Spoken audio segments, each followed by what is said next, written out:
Okay.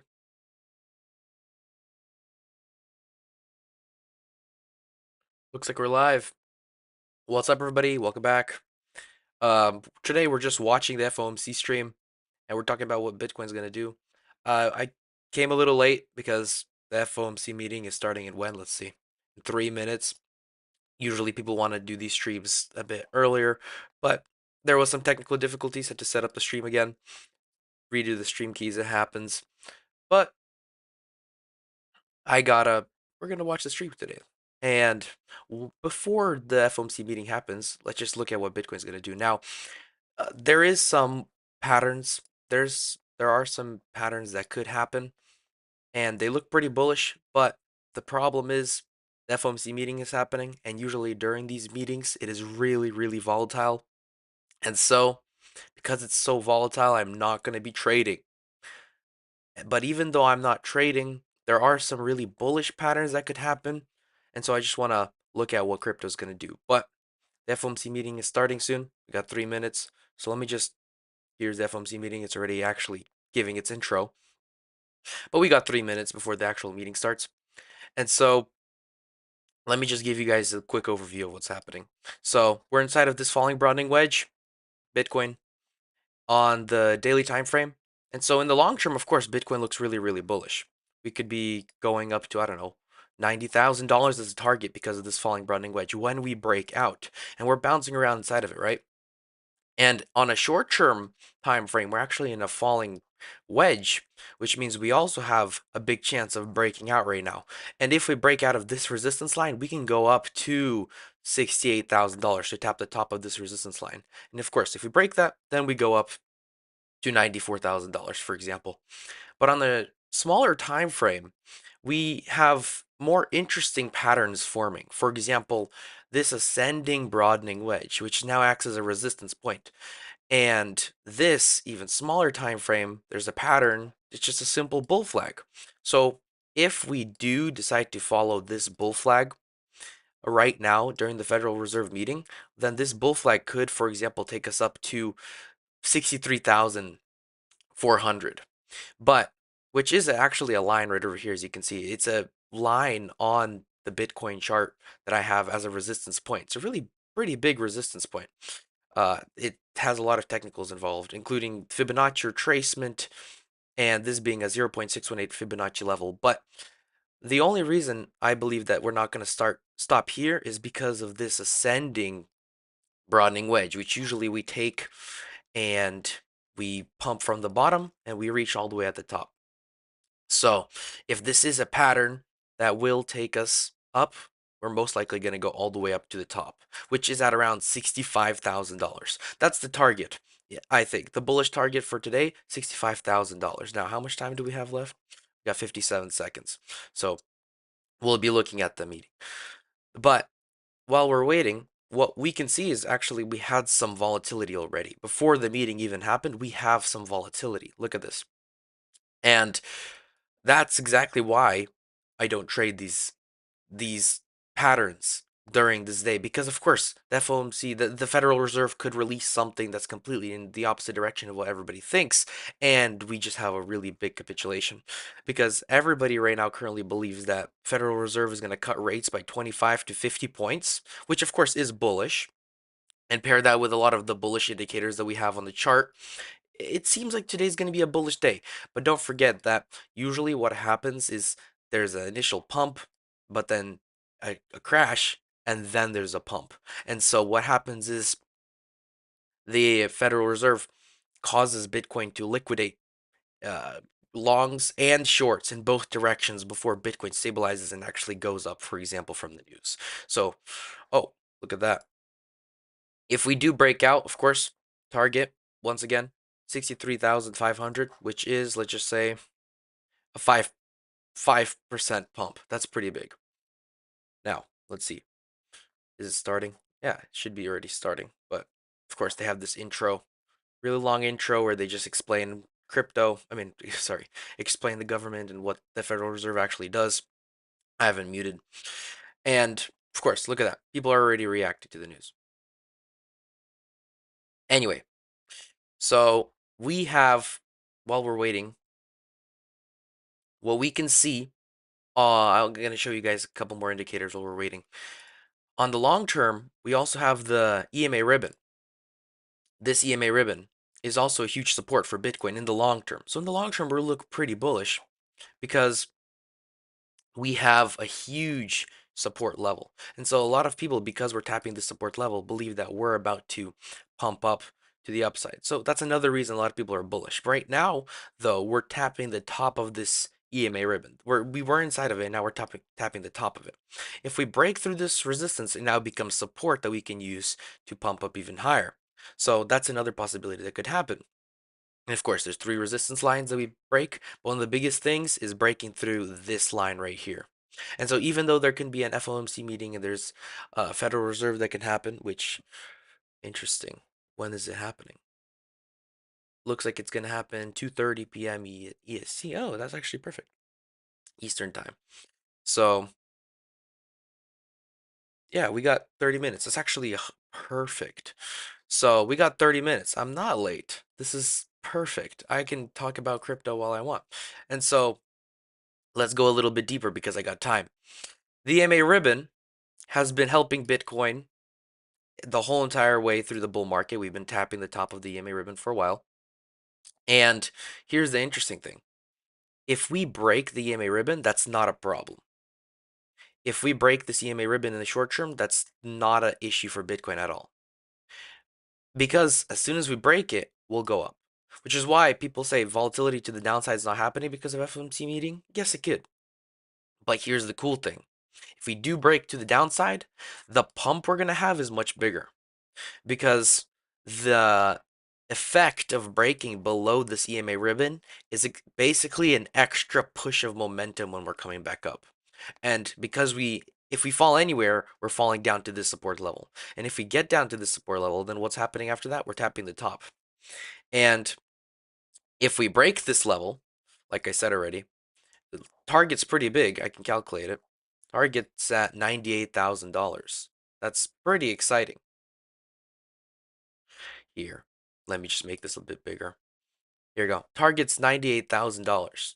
And so what we're waiting for in the long term is for us to break out of this pattern. And for that to happen, we first have to break out of these short-term patterns. Now, hopefully nothing will happen, but look at this. We're already getting affected by the FOMC meeting that's happening. We're already going up. That's what's interesting.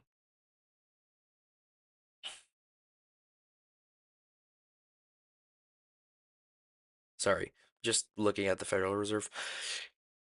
Because look at this. We're already having volatility going up. I bet how big of a pump was this right now that just happened? 1.3%. Anybody that had for example, 100x leverage is liquidated, gone. If anybody who was predicting that Bitcoin was going to fall, which I don't know why they would. This pattern is pretty obvious, but to the upside, look at this. 1.3%. That would have liquidated somebody if they took a short on 100x leverage, for example. Um, this pump kind of breaks this pattern, but as long as we stay above it, it's fine. And once again, it is the Federal Reserve. It is the FOMC meeting. So these patterns could just get broken really, really fast. I mean, now it's just a wick, so it could be nothing. But still, target $65,000.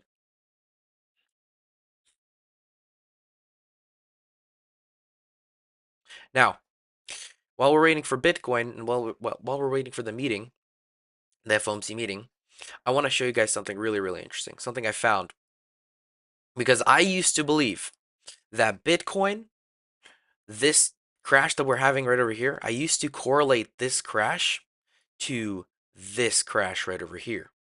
I used to correlate this falling broadening wedge to this correction back in the middle of Bitcoin's verticality movement in 2021. And the only difference between this crash that we had right here in 2021 and this crash that we had right now is the time that it took to actually crash, because we crashed both to around the same point. This crash took us 32% down and this crash took us 33% down. The only difference is this crash lasted around 2 weeks And this crash that we've been in has been going on for 180 days, almost 6 times longer than this crash. And that's why I started speculating that we might not even be in this last step of the bull market. I used to think that this was step one, crash, all-time high, and then bear market. No, this could be the beginning of the verticality. Imagine this. This is just a little run-up, long-term accumulation phase, breakthrough, and then the verticality. And that's a possibility because I looked through history and I found one place that has something that looks really, really close to this falling broadening wedge. And that's if we go all the way back over here to 2020 to 2019 when Bitcoin went to $13,000. After we reached $13,000, of course, we started having this correction that lasted a really, really long time. That just went lower and lower, almost went up over here, and then we had the pandemic, which, by the way, funny thing is, in the pandemic, there was actually a cut of rates. And right when the Federal Reserve cut the rates, that's when actually Bitcoin crashed. Of course, many people blame it on the pandemic that we had. This was a black swan event. This is not supposed to happen. But while this was due to the pandemic, the FOMC meeting, the rate cuts had something to do with this. So there could be potential, not that much, but there could be potential that this could be taken at first as bullish news, but then we have a crash. Of course, nobody can predict what's going to happen on the Federal Reserve. So anyway, back to what I was saying. What we're doing right now, this huge correction that we're doing, this sideways action, downwards momentum, is really closely correlated to what we were doing back over here in 2013. So let me walk you through, guys. We stopped from the 20,000 correction. We stopped at $3,000 and started going up. We went all the way up to 13,000, and then we started forming this, which is, if I can draw a line around like that, for example, falling broadening wedge. We could even move it to show something like this. Here you go. We did a falling broadening wedge over here in, what is this? 2019 to 2020. But here's the interesting part. This falling broadening wedge is actually, this crash was a really big crash. Not counting the black swan event we had, this was a 54% correction. And then after that, that's when we actually came up and tapped the resistance again.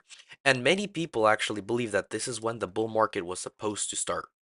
If it wasn't for this black swan event, this pump would have probably happened over here. This verticality movement that happened here should have happened over here. It got postponed by how much? By almost a year.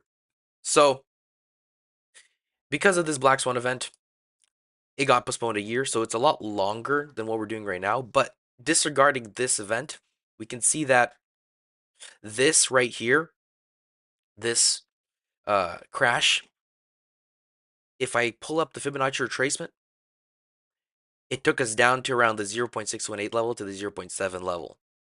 And then we started going up, and we would have went up over here if it wasn't for the Black Swan event, which took us all the way down, almost reaching the previous tap. Now, taking that same pattern and plotting it over here, and let's just say we do decide to fall down to the 0.5 to the 0.618 level, that's really low. I don't think Bitcoin will reach the 0.618 to 0.7. That's really low. That's $37,000 to $32,000.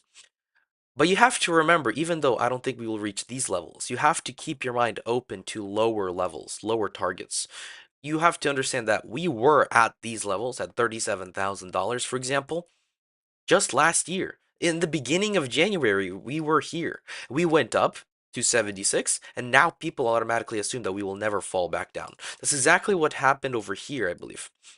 I remember when we were going up, nobody thought that we would crash from 41,000 all the way back to 28, almost getting down to the $20,000 area. Nobody thought, everybody thought that we were gone. Everybody thought that we're never going to return to those areas anymore. But keep your mind open. Don't ever assume that we are too far from anything. Of course, you can think about supply and demand, and the fact that Bitcoin is so much bigger than last bull market means we're probably not going to have that big of a percentage crash. But the problem is, if we get rejected over here, what's going to happen? If we don't have enough momentum to break through this resistance line, what's going to happen? Most likely another crash down. And because this is a pattern, Well, the easiest place to predict Bitcoin falling down to is the bottom of this level. And of course, once again, that is really far. It's a really far level. Some people take this pattern as being more of a bull flag than a falling Browning wedge, and so you could also plot it like this. I actually like that. I'll keep that like that. But here's the interesting part. We have if we fall if we go up right now because we technically just tapped the bottom, which means we are in a trajectory to the upside. If we do decide to reach the top and we break through, well, like I said already, $98,000. If we get rejected, we could fall down to 46. And depending on what the FOMC meeting, how the people react to the FOMC meeting today, we could either go up to, I think, 65,000, which was the original target that I was talking about, or we could fall down to around, I don't know, 52, 51, which is the 0.382 Fibonacci retracement from the bottom to the all-time high, which is a really big significant support level. And if we do decide to fall down to the 0.382, that would actually be pretty bullish because once again, if I plot the EMA ribbon on the weekly time frame, well, look at this. 0.382, really close to where the EMA ribbon is. So, the what's interesting, another thing I want to point out is that if we go back over here to this chart again, if we go back to this falling Browning wedge, what we can see is that once we broke out, and only once we broke out and tapped support, then we had this pump. So any people who believe that we can break out and instantly start going up, remember, it could be a lot slower. We can confirm support first and then go up because this is going to be a hard level to break, 74,000. Imagine you broke all-time high and now we're trying to break it for so long. Like how long have we been staying down here? 180 days. Of course, we need to go up. But if we break this level, remember, we can always return for a support level. So this is the general outlook on crypto. We look pretty bullish in the long term because of the bull flag. In the short term, we're bouncing around inside of this bull flag. And so depending on what happens during this FOMC meeting, we can either go to the top at 68K or down to around 52K, which a lot of people say it's too far. I don't think so. $52,000. That seems plausible.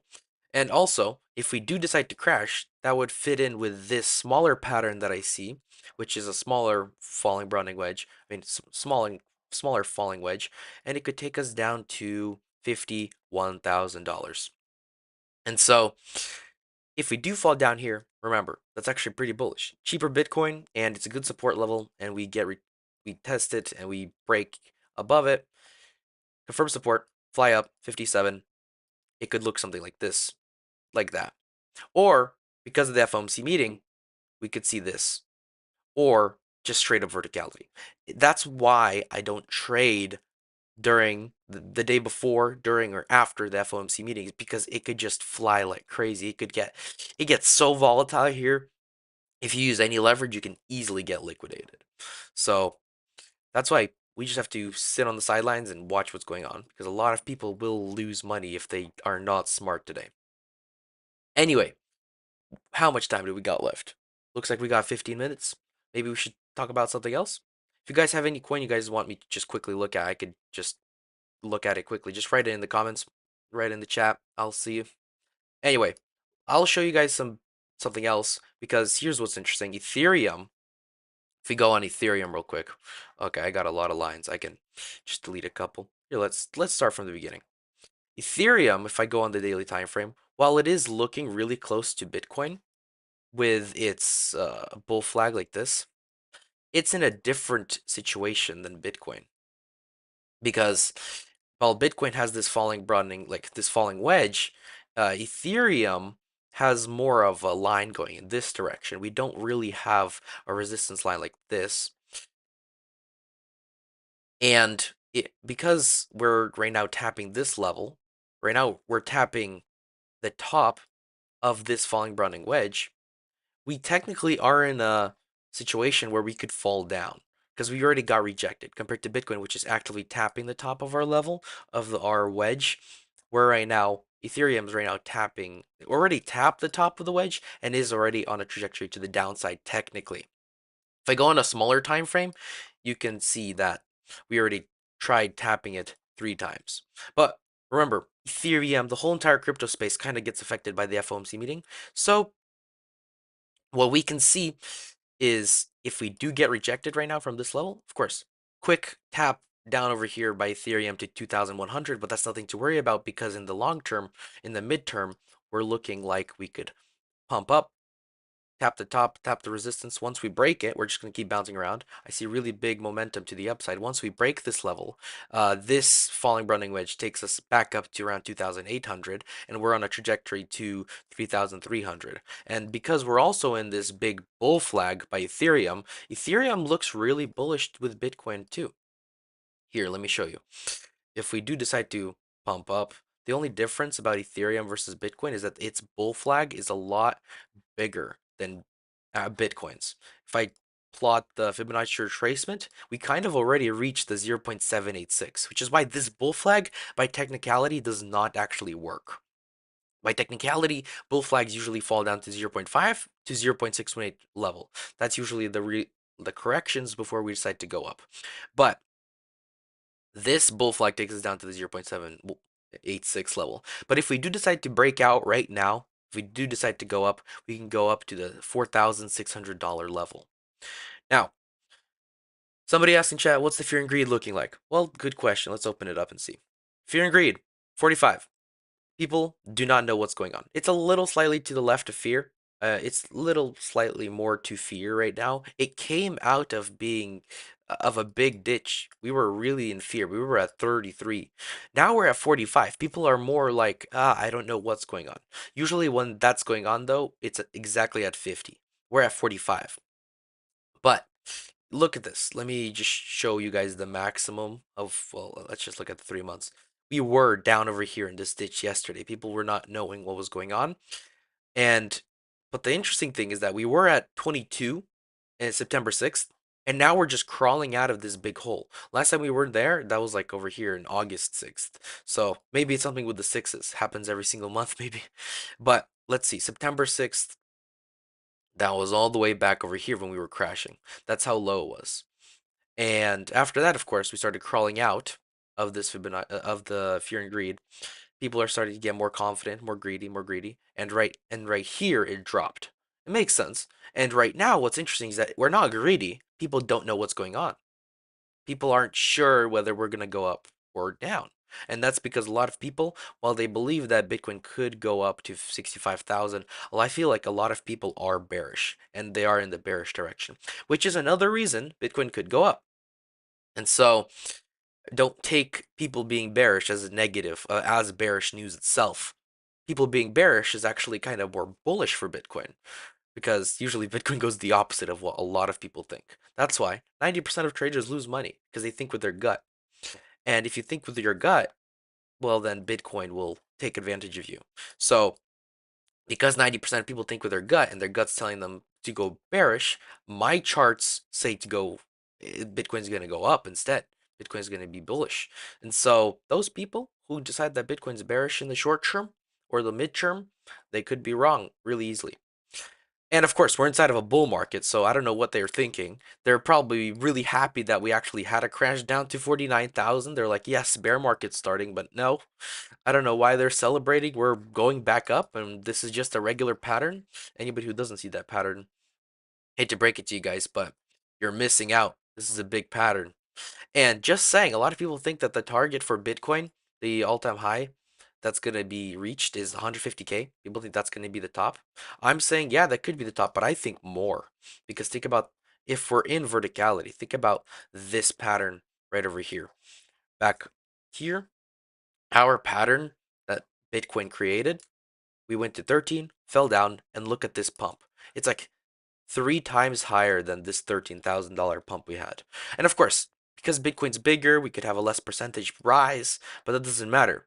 Just because we're less percentage doesn't mean we can't go up in actual price. And if this decides to go past 150, we could look at targets like 240K or 300K. You know what we could do?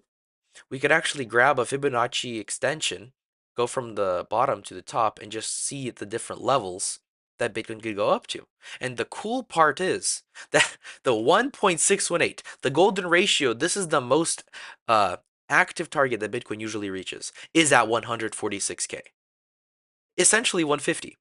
If we decide to break this level though, 150K, the next level is 169,000 and then 200,000. So 150, 200, and 266.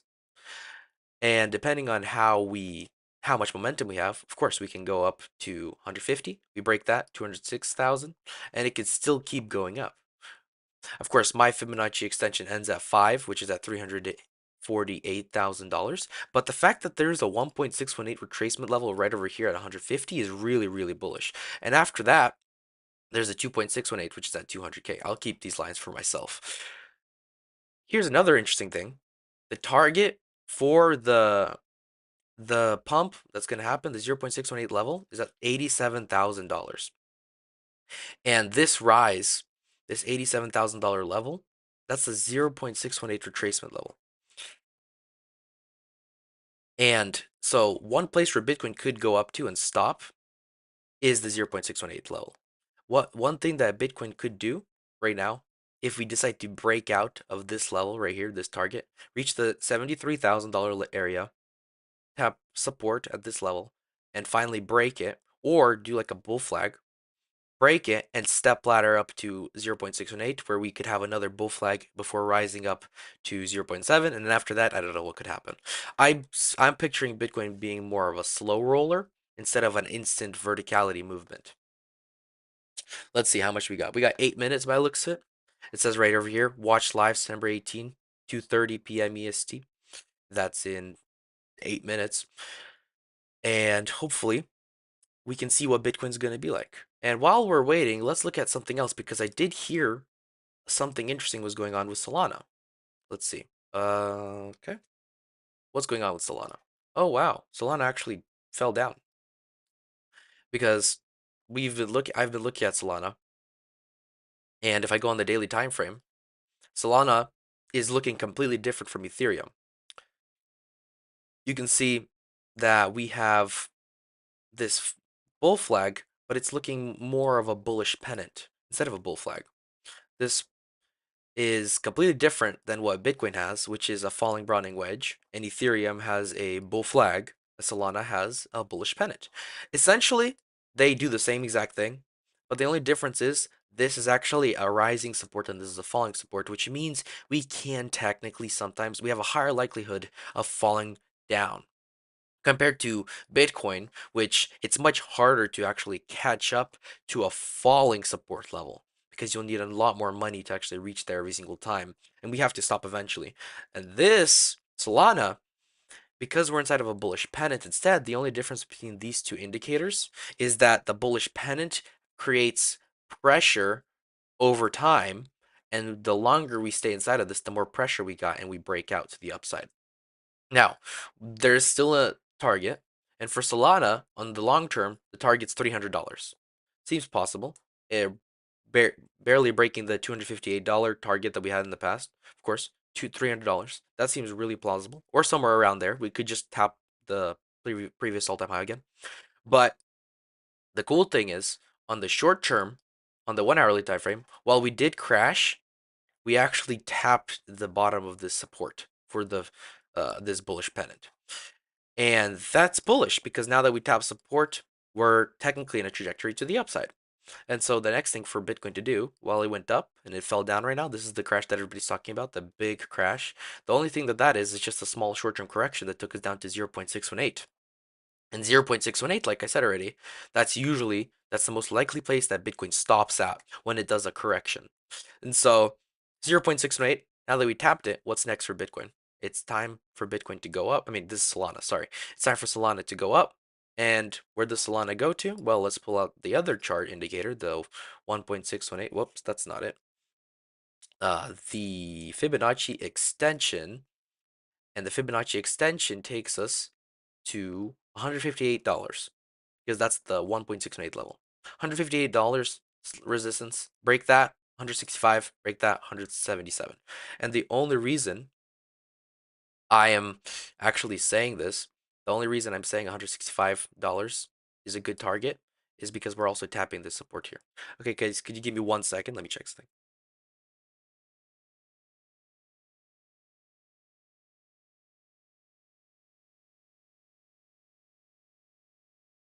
Interesting. Okay, let me see something. 1 second.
Okay, I'm back. Sorry about that, guys.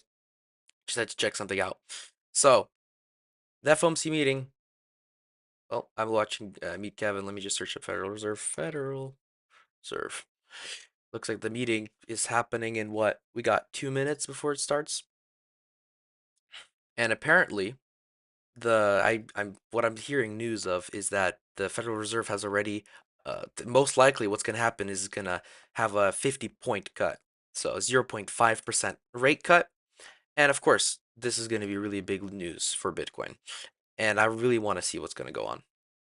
So, while we're waiting, one thing I want to mention is that Bitcoin's kind of getting away from correlating with stocks.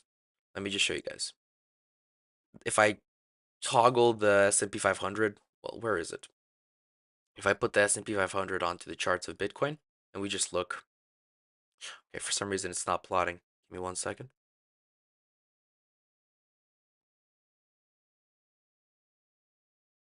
Here you go. Of course, maybe it's better for us to not plot S&P 500 on Bitcoin, but to plot Bitcoin onto S&P 500. Let's just take this. Okay.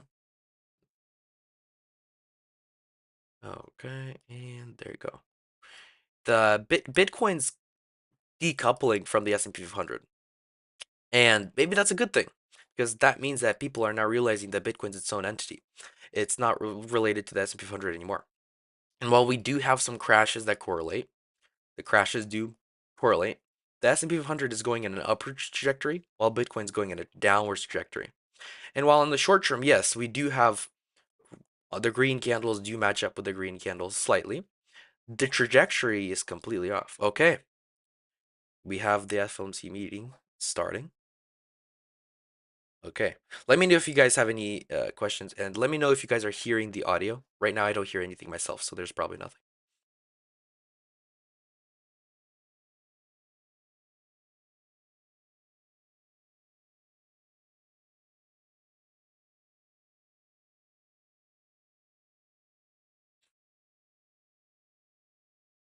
Okay, I don't hear. Oh, let me know if you guys hear this.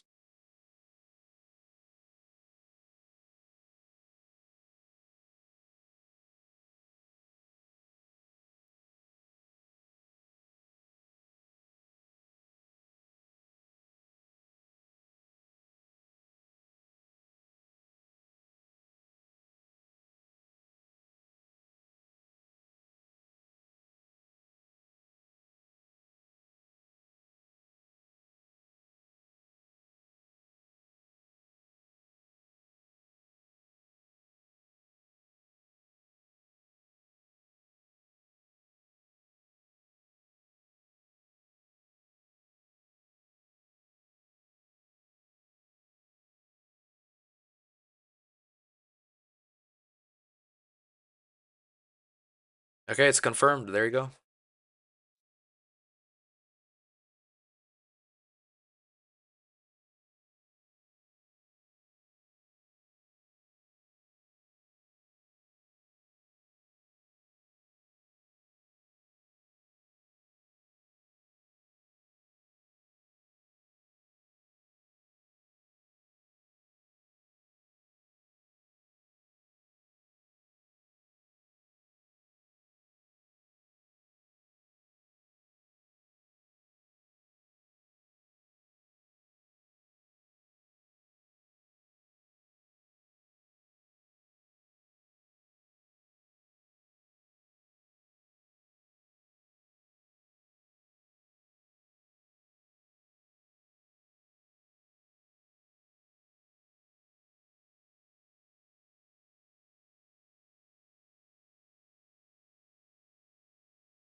Look at that.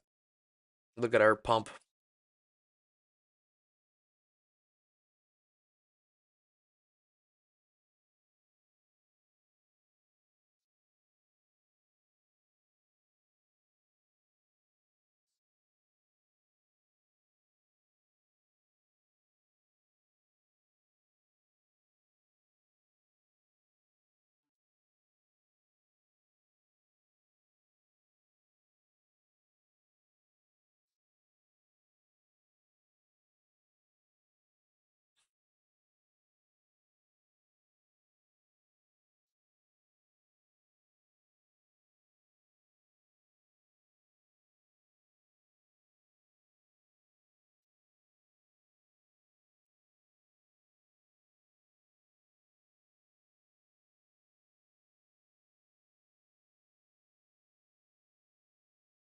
Well,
what about now?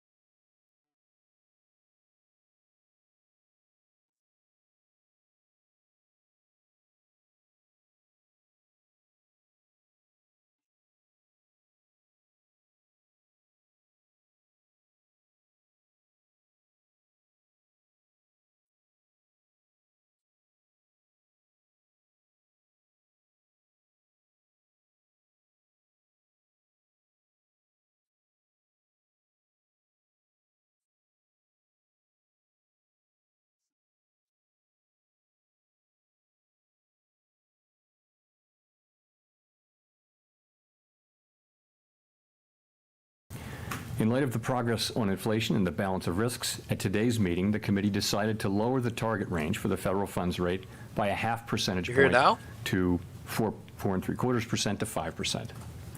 This recalibration of our policy stance will help maintain the strength of the economy and the labor market, and will continue to enable further progress on inflation as we begin the process of moving toward a more neutral stance. Okay, I'll turn it down for myself.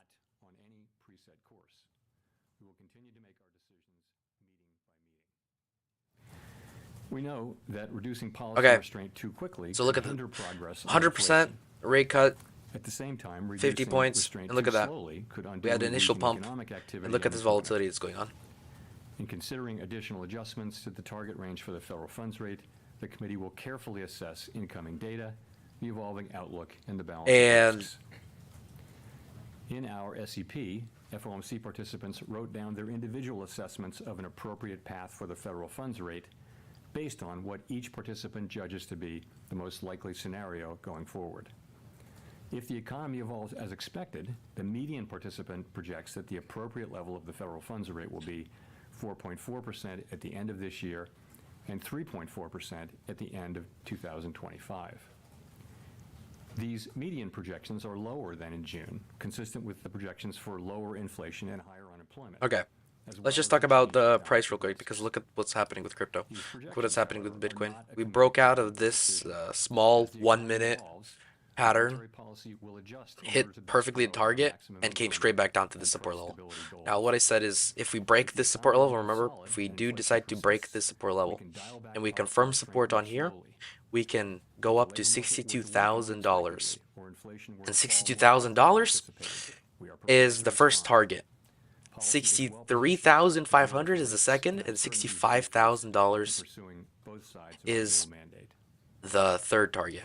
The Fed has been Now, assigned what's two going goals for on monetary policy: is, look what's maximum going on. employment We're and stable confirming support prices. by the looks of it, We but remain we gotta committed wait a to little bit supporting longer. maximum employment, holding And let's just inflation look at the within RSI, our because look at the 2% goal, RSI. I bet, and yep, keeping we longer-term entered the inflation 70-point expectations level, but we fell well back held. out of it, which is pretty good, Our because that means we success can in still go delivering up. on these goals matters to all Let me lower Americans. this even We lower, because this understand is messing me up a bit. communities, families, and businesses across the And country. he already confirmed what I needed to Everything we know. do is in service to This our news mission. does seem pretty bullish, We at the Fed which will is do why everything we're we actually can going to up. achieve our maximum Rate employment cuts are usually and price generally stability bullish for goals. Bitcoin, but the only thing is, usually what happens is Take your we questions. do go up in the short term, but we can't fall down. Okay, it's over. Steve Leisman, CNBC. Thank you, Mr. Chairman. Take Now our there's questions. questions. In July, you said you weren't necessarily thinking about a 50. You didn't want to be specific, but you said you were thinking about a 50.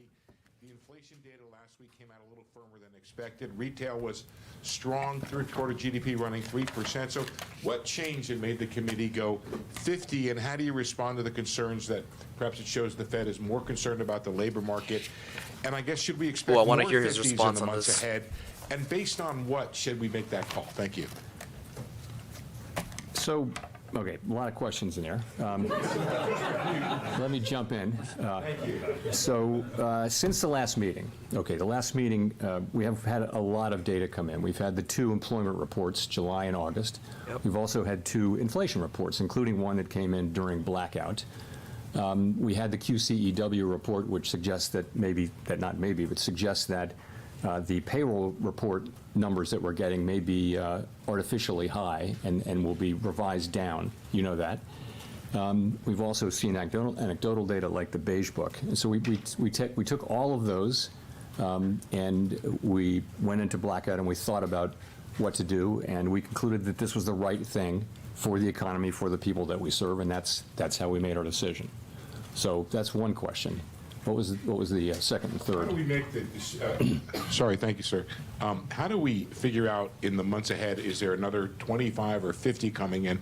Based on what shall we make that call? Thank you. Sure. So a couple things. A good place To to his start question. is the SEP, but let me start with what I said, which question was caused that we're going Bitcoin to to be crash a making bit. decisions meeting by meeting. Let's see based some on more the incoming data, cryptocurrencies like the evolving Ethereum, for outlook, example. the balance of risks. If you look at the SEP, you'll see that it's a process of Yeah, Ethereum looks bullish. Look recalibrating at that. our policy stance away from where we had it a year This is when- ago when inflation was high and This is unemployment when the live low, stream started right here, to a 11:30. place that's more appropriate given where we are And now and where Ethereum we had expect already to be. And that went process up will take place over time. 1.4%. There's nothing in the SEP that suggests And of course the it committee crashed is in a afterwards, rush because that's to get exactly this what done. happens. We have the This initial pump, and process then after evolves people over hear the time. news, Of course, we react. that's a projection. What That's else? a What else? baseline projection. We Gold's know, at as I an, mentioned in gold my is on an remarks, all-time high. that Here, let me the make this actual things that we do will quieter. depend on the way the economy evolves. We can Gold go is at an quicker if all-time that's high, appropriate. actually. We can go slower if And that's gold appropriate. is We can pause technically if that's correlated appropriate. with That's what we were Bitcoin. contemplating. Again, I would point you to the SEP. Let me just pull it up if you want. As just an assessment of where Gold.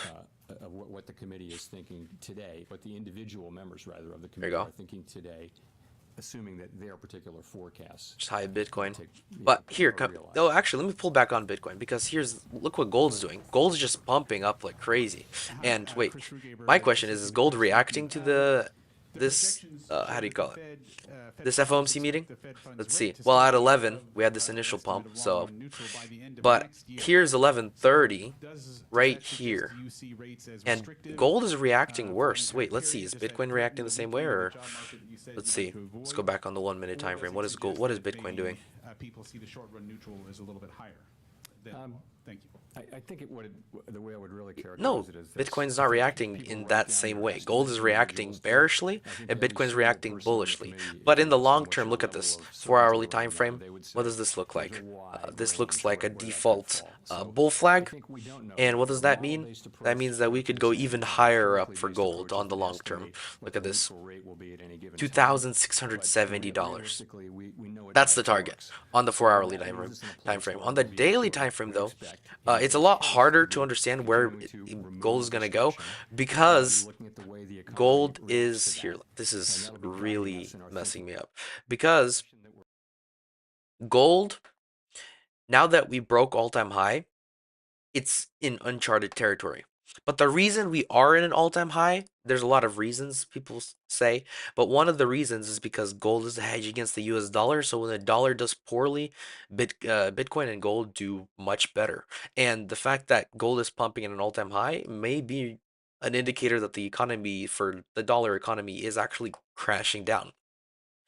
Now, here's an interesting thing. On the daily time frame, gold actually confirms support on this top line before pumping up. And that could be a really strong indicator for gold that we're about to go up even higher into all-time highs. Like I said already, 2,680. That's the target. And if I just pull up the Fibonacci extension again and just decide to look at where gold can go, the 1.618 retracement is 2,700. 2,700, really strong level by the looks of it, where we're gonna go. Okay. Looks like, yeah, they're just asking more questions. And none of these questions are, most of the time, they try to avoid these questions, but look at that. This last answer, look what Bitcoin just did. Bitcoin just had crashed. This insane volatility by Bitcoin. What was this crash? From the top down to here, 1.6%, just instantly. Just we went up. FOMC meeting started right here. We're now down. People are reacting to this bearishly. And what's the target? Well, if we break this support, like I said already, target's at $59,000, which is really close from 60K. And 59,000, that could be where Bitcoin falls. But look at this. Look at this reaction. Let me hear what they're saying. I want to hear what's causing this I would racket. add, though, look at the SEP. All 19 of the participants wrote down multiple cuts this year. All 19. That's a big change from June, right? Seven of them wrote down three or more, and 17 of the 19 wrote down three or more cuts, and 10 of the 19 wrote down four or more cuts. So, there is a dissent, and there's a range of views, but there's actually a lot of common ground as well.